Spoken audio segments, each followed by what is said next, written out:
안녕하십니까. 마이다스 가치투자의 마이다스입니다. 자, 위기시에 빛나는 금. 오늘은 금 투자 방법에 대해서 알아보겠는데요. 여러분들 금하면요 같이 따라오는 게 있죠. 달러. 또 달러 하면 또 따라오는 게 있죠. 금하고 석유. 이렇게 세 가지 상품은 반드시 주식 투자할 때 우리가 금액도 확인하고 시세도 확인하는데요. 자, 그럴 만한 이유가 있습니다. 간단히 금의 역사, 달러의 역사 한번 살펴봐 드리면요. 자, 2차 대전 이전에는요, 영국이 세계 최대 강국이고, 영국의 파운드화가 기축통화 역할을 했죠.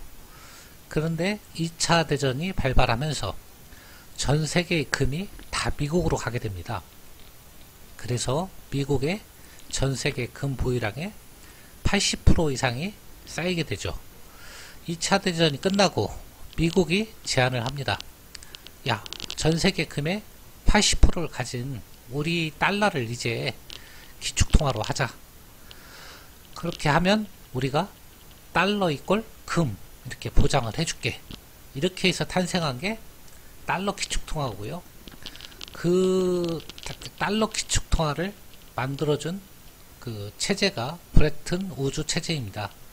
그런데요, 미국이 베트남전이나 재정적자가 일어나면서 이제 달러를 추가로 찍어내야 될 상황이 발생한 거죠. 그런데 달러를 찍으려면요, 금과 연계되어 있으니까 그 필요한 만큼의 금이 추가로 있어야 돼요. 근데 미국은 더 이상 금이 없었던 거죠. 그래서 닉슨 대통령이 금태환 금지 선언을 한 겁니다.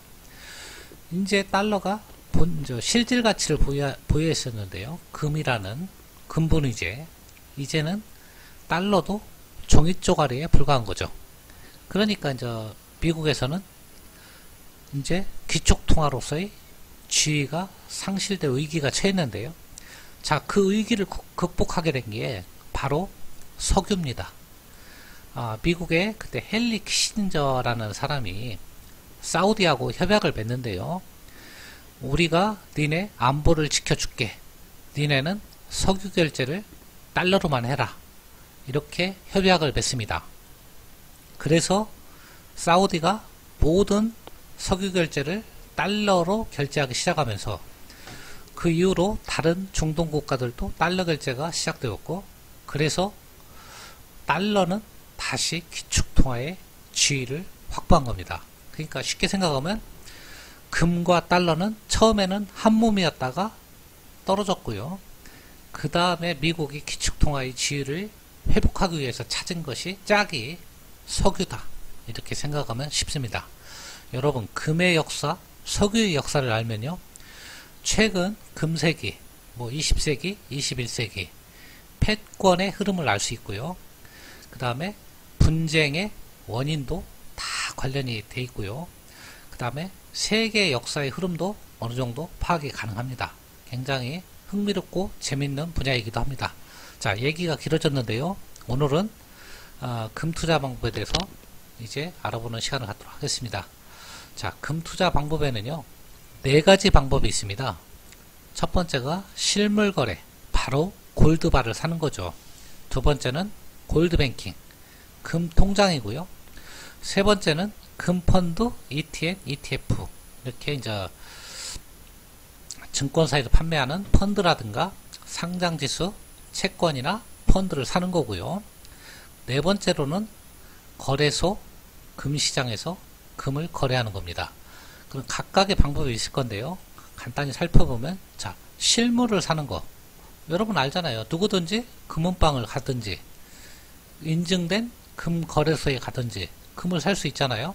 물론 미성년자는 안 되겠지만, 자, 시세, 함량, 순도가 거래마다, 지역마다, 거래하는 지역마다 차이가 있습니다. 이게 조금 단점이고요. 그 다음에 부가세가 붙어요. 10%. 그 다음에 수수료도 5% 붙고요. 그러니까 15%의 세금을 낸다. 그러면 얼마의 수익을 남겨야 이익이 남겠습니까? 최소한 15% 이상 수익이 나야 이익이 나니까요. 굉장히 투자 방법으로서는 좋은 게 아니죠. 그리고 분실 위험도 있고 보관도 번거롭고요. 그래도요, 남모르는 장점이 있습니다. 뭐가 있겠습니까? 예, 바로 자기의 재산을 몰래 숨기거나 그 다음에 거액의 재산을 상속세를 안 내고 증여세를 안 내고 자식에게 물려줄 때, 그 다음에 부정적인 돈을 이렇게 자기가 몰래 보관할 때, 이런 때는 실물 거래로 금을 보관하는 것이 좋은 방법이기도 하죠. 하지만 일반적인 거래에서는 전혀 도움이 안 되는 그런 거래라고 보시면 됩니다. 그러니까 우리 일반인들하고는 아무 상관없다 보시면 되고요. 두 번째로 골드뱅킹입니다. 골드뱅킹은 은행 가서 그냥 통장을 개설하는 겁니다. 소위 말하는 금통장을 개설하면 되는데요. 계좌에 돈을 입금하면 은행이 그냥 금으로 그 시세를 환산해서 적립을 해주고요. 소량으로도 가능합니다. 0.01g, 아주 작은 단위죠. 수수료도 없습니다. 그 10% 되는 수수료. 그 다음에 이제 달러로 사야 되니까 달러 환전 수수료 1%는 부담을 하고요. 다만 원금 손실을 할 수 있고요. 당연하죠. 이거는 투자 상품이니까요. 예금자 보호도 안 된다. 비보호 상품이다. 그리고 내가 적립한 그 통장에 적립한 금을 실물로 인출할 때는 10% 세금을 또 내야 된다. 그리고 통장 해지 시에는 손해가 발생한다. 이런 특징이 있고요. 자, 세 번째로는요. 먼저 알아보기 전에 금통장 개설하는 대표적인 금통장 알아보면요. 신한은행의 골드 리슈테크 이게 있고요. 우리은행의 우리골드투자, 그 다음에 KB국민은행의 KB골드투자통장, 이 세 개가 거의 삼각구도를 이루고 있다 이렇게 보시면 됩니다. 자, 통장은 이렇게 생겼고요. 자, 여기다 그냥 돈만 입금하면 되고요. 자, 세 번째로는요. 금펀드가 있고 ETN, ETF가 있습니다. 자, ETF는 다 아시죠, 여러분들? 상장 지수펀드. ETN도 상장된 거예요. 주식처럼 거래하면 돼요. 상장 지수채권. 금펀드는 그냥 말 그대로 펀드고요. 자, 금을 사서 투자하는 펀드가 아니고요. 금펀드는요, 금과 관련된 기업에 투자하는 거예요. 그러니까 금하고는 간접적인 관계다 이렇게 보시면 되고요. 따라서 금 시세의 움직임에 따라서 움직이는 게 아니고 그 기업이 가치가 움직일 때 움직이는 거고, 그 다음에 금 시세의 영향이 좀 적다. 그래서 장기 투자에 적합하다. 금펀드는 그렇게 보시면 되고요. 그 다음에 ETN이나 ETF는요, 그냥 주식처럼 거래하는 거예요. 수수료가 매우 저렴합니다. 다만 수익에 대해서는 배당소득세가 적용된다. 참고로 ETN 한번 보여드리면요, 그냥 주식처럼 여기 ETN이잖아요. 조회해서 주식 종목 조회하듯이 조회해서 주식 사듯이 이렇게 사면 됩니다. 자, 그래서 어려움이 없고요. ETF나 ETN은 그냥 주식 사듯이 똑같은 거예요. 자, 그 다음에 마지막으로 우리가 알아보는 KRX를 알아볼 건데요. 제일 합리적인 방법이라고 생각이 들어요. 왜냐하면 이것도 거래소에서 개설한 금거래소인데요.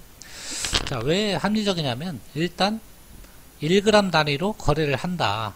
물론 은행보다는 좀 크지만요. 그래도 소량으로 또 할 수 있고요. 순도가 99.9%를 보증하고요. 신뢰성도 당연히 보증이 되겠죠. KRX가 주체니까요. 거래 비용도 0.2에서 0.3%, 그러니까 주식거래 수수료 정도밖에 안 내고요. 세금도 다 면제가 됩니다. 부가세 10%, 인출 수수료, 이거는 단 실물로 인출할 때는 이것도 마찬가지로 내야 된다. 무엇보다도 증권 계좌만 있으면 주식처럼 가능해요.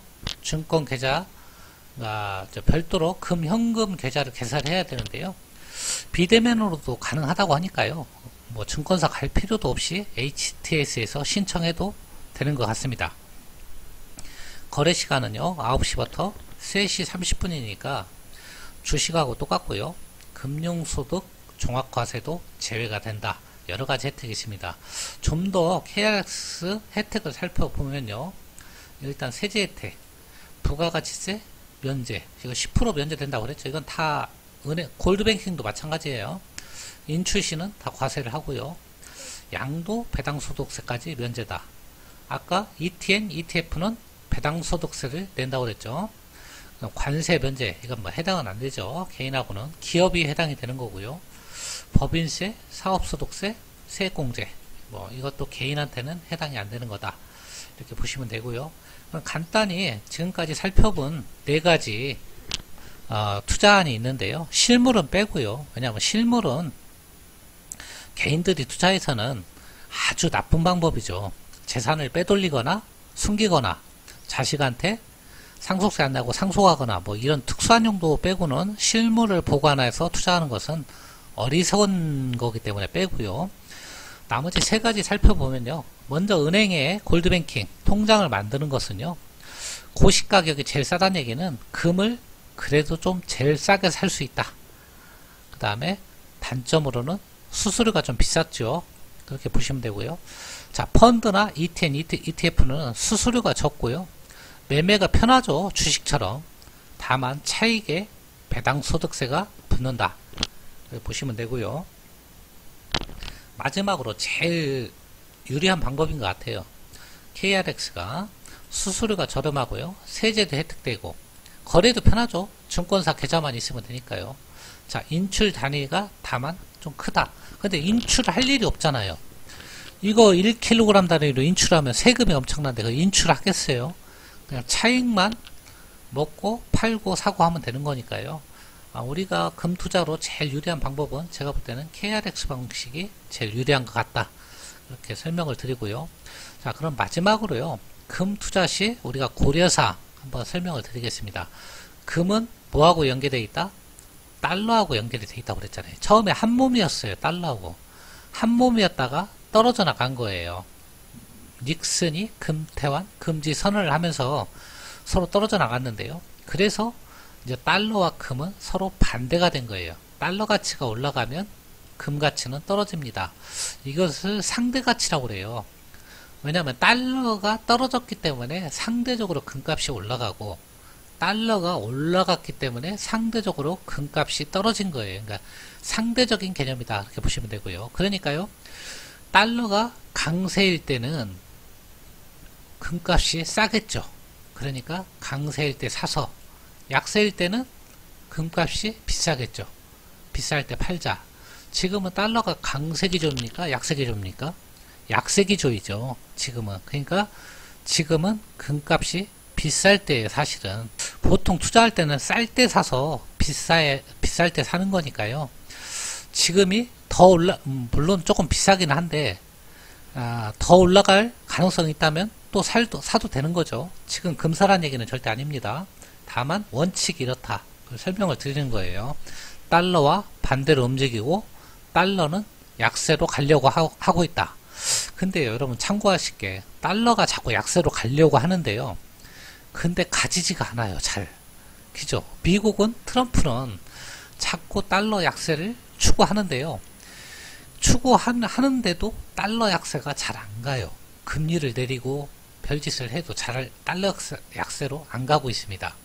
그것은 미국의 국력이나 그 다음에 달러의 안정성 이런 것이 아직은 유효하기 때문에 그래요. 자, 참고로만 보시고요. 달러와 금은 반대로 움직인다. 그 다음 금은 전쟁이나 금융위기 시에 빛난다. 가격이 상승한다. 당연하죠. 금은 몇천 년간 화폐 역할을 해온 거예요. 지금도 하고 있고요. 자, 그래서 위기 시에 빛나는 게 금이다. 그 다음에 물가 상승 시에 금값이 상승한다. 그것도 맞습니다. 물가가 상승하면 금값은 상승한다. 이렇게 보시면 되고요. 그러니까 여러분들 이제 금과 이런 물가 이런 거에 대해서 서로 관계를 아셨으리라 생각을 합니다. 자, 여러분 오늘은 제가 금 사는 방법에 대해서 설명을 드렸는데요. 대부분 알고 계실 거예요. 물론 모르시는 분도 있겠지만 우리가 보통 포트폴리오를 조정한다. 그러면 주식만 가지고 조정하는 거 이것을 상품 내에서 포트폴리오를 조정한다. 이렇게 하고요. 상품 간의 포트폴리오 조정도 할 수 있습니다. 왜냐하면 주식, 채권, 금, 부동산, 원유 이런 건 서로 상품이 틀리잖아요. 이 틀린 상품 간에도 다양하게 자산 배분을 할 수 있는 거예요. 그 시기에 따라서. 자, 그래서 하나의 투자의 대안으로서 우리는 여러 가지 대안을 알고 있어야 된다. 꼭 주식만 알고 있을 필요가 없고 상품 간, 채권, 원유, 금, ETF 이런 걸 모두 알 필요가 있다. 그 말씀을 드리고자 오늘 금에 대해서 설명을 하게 됐습니다. 자, 끝까지 들어주셔서 대단히 감사하고요. 도움이 되셨다면요. 좋아요와 구독 버튼 부탁드립니다. 감사합니다.